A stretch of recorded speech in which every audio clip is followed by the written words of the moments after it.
Oh, hello, my love. I'm back. Just one moment. Thank you for accompanying me on my outing, dear one. You may be excused. Now come here, love. I haven't had a chance to embrace you all day. No matter how many times we touch, it always feels so special. I feel as though my heart could start beating again. I'm sorry you couldn't come with me to visit Lord Reginald. I do still have many dear ones, after all. They need attention, too. Oh, it wasn't anything terribly important, just a social visit. I haven't spoken with Lord Reginald in a long time, and I decided we were due for a good catching up. Honestly, I don't know that you really would like him anyway, despite being a much younger vampire than I. He's a bit old-fashioned. He doesn't respect mortals much. In fact, he often calls them cattle. Can you imagine? Now, I'll admit that becoming a vampire changes one's view of mortals. That's just part of being what we are. I know that some mortals would think that my habit of dressing up my dear ones and setting them around the manor as decorations is a little demeaning. But he's on a whole nother level. He obeys Eventide's laws about mortal rights. But it's clear he does so only so he can keep living here. Well, even for vampires who don't care much for mortals, Eventide is a spectacular place to live. Evidently, he feels that treating mortals with more care than he'd like is worth the protection. Honestly, I'd rather not talk about him anymore. I wanted to maintain a friendly relationship with him, but perhaps it was a mistake after all. I'm fine, love. I'm lying. I'm sorry, love. He was just awful. He said dreadful things to me about our relationship. Oh, I didn't want you to see me like this.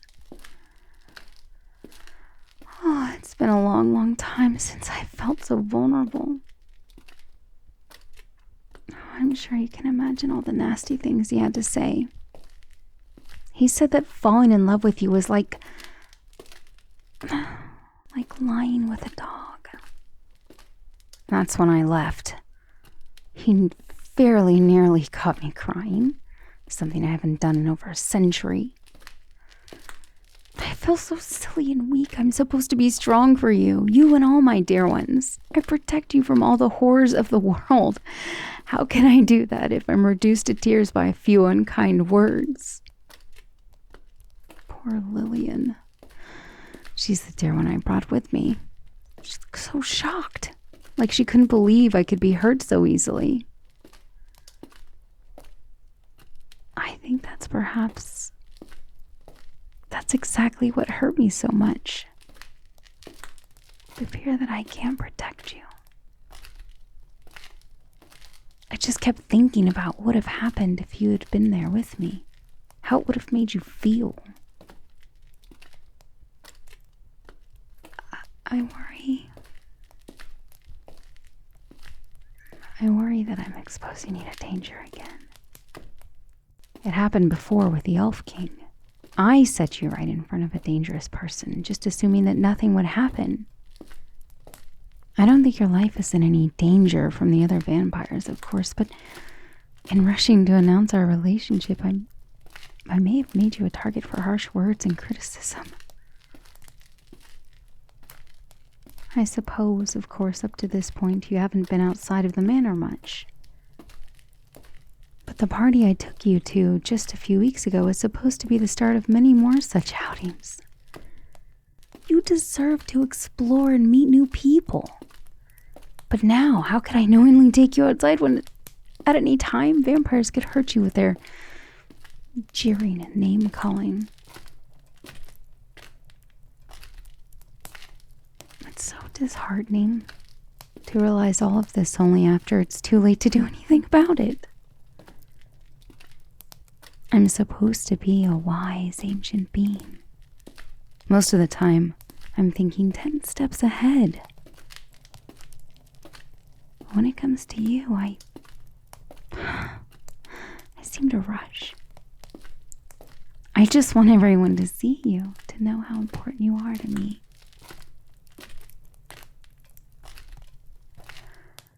Oh, I need to sit down.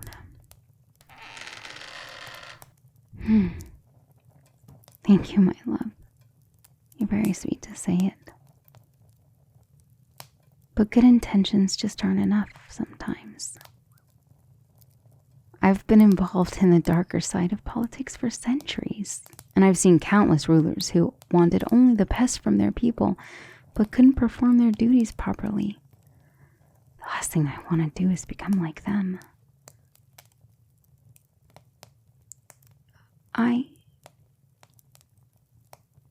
Do you mean that?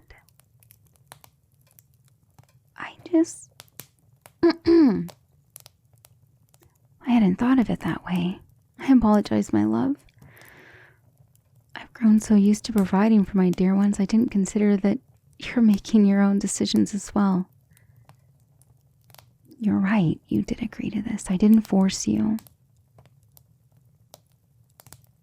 It gives me something to think about. I care about you deeply, even more so than my dear ones. Perhaps I should be trusting you a bit more. But do try to understand, no matter what, I truly believe it's my duty to protect you. You're immortal, relatively weak and inexperienced. I want to be strong for you. Because in a place like this, you need someone strong to watch over you.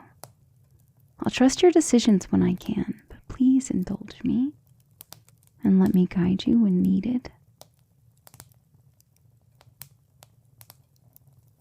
Thank you, my love.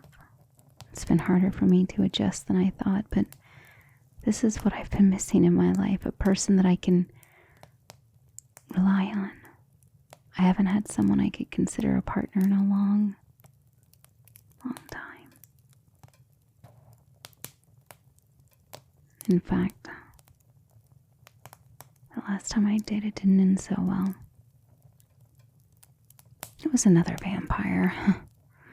We began as business partners, but she and I started to become more. It went on for several decades, but we both have strong personalities. We were both accustomed to being in charge, and while we did our best to work together, one day all of our disagreements boiled to the surface at once. She ended up leaving eventide, so she could live apart from me. Fortunately, we've returned to having a friendly relationship, but that only happened after around 50 years of bitterness. In the end, we've agreed that we're just far better as friends. You have something that she didn't, though. You're so sweet and gentle. When I'm with you, I feel soothed and not inflamed. And you don't try to force your way of thinking on me. It's not to say that you're weak or timid. Far from it. You're the strongest mortal I've ever met. But you simply exude thoughtfulness and consideration.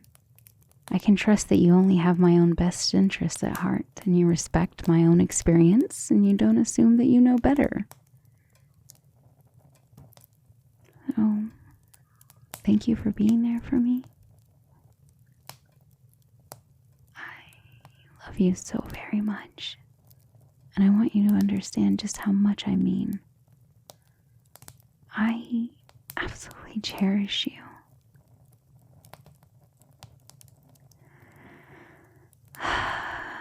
When I first saw you, malnourished and bedraggled in that cell, I knew immediately that I wanted to protect you.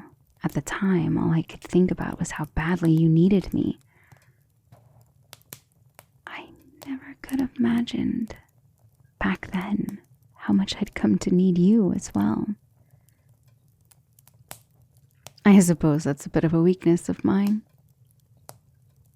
I tend to assume that mortals simply don't know as much as me. But even though I'm centuries old, there are still things that I haven't experienced. I suppose it doesn't necessarily matter how much more than you I know. Knowing one important thing is more important than 100 little irrelevant facts. For example, in your case, you know how to accept things that are out of your control. You really came to accept your place here in the mansion rather quickly. I've had dear ones who were absolutely inconsolable for months. You settled in after just about a week. Of course, you're still a bit shy, even now, but I think that's just part of your charm. I'll need to borrow some of that ability when I can. I'll need you to help me be at peace with the way things are. In exchange, I want you to remember to rely on me too. It would be silly of you to start carrying the world on your shoulders when your lover is an ancient and powerful vampire, after all. You can rely on me to handle things for you most of the time. I'll protect you from threats, keep you fed and clothed. It's not about to change. And I'll be more than happy to comfort you when you're sad or upset. All I really ask is to hear some nice, encouraging words from time to time. I doubt I'm going to suffer another breakdown like today, but you have a way of making a hard day a little bit better. Oh, and of course, I still expect my regular feedings. Come to think of it, it's your turn today, isn't it? Would you like to do it a bit earlier today? Wonderful. Come here, love.